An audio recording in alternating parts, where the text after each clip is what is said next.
امروز چهارشنبه است، جمعه است، آخر هفته و من توی خونه طبق معمول حوصله‌ام سر رفته. پس تصمیم گرفتیم بریم سر زمینای کشاورزیمون که ببینیم اوضاع چه خبر اونجا. همونطور که داشتیم میرفتیم متوجه شدیم که بنزین نداریم و اومدیم بنزین بزنیم و ما کارت سوخت نداشتیم و این پمپ بنزین به ما کارت سوخت نداد. پس ما مجبور شدیم کل راهو برگردیم بریم یه پمپ بنزین دیگه و وقتی رسیدیم اینجا به ما کارت سوخت دادن و ما بنزین زدیم.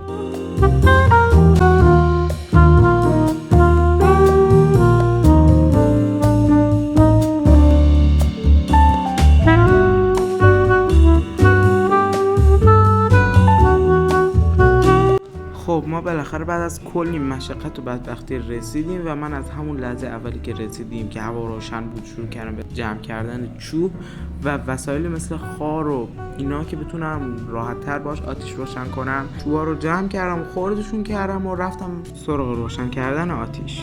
و از قسمت روشن کردن آتیش فیلم نگرفتم چون که خیلی طولانی بود، چون که ما بنزین نداشتیم و من فقط باید با یه کبریت آتیش رو روشن می‌کردم و موفقم شدم. یه خورده ذرت داشتیم که اون رو هم توی همین آتیش سوزوندیم، نپختیم. آتیش ما خاموش شد و هوا هم داشت کم کم تاریک میشد که من دیگه دیدم هوا خیلی تاریک شده.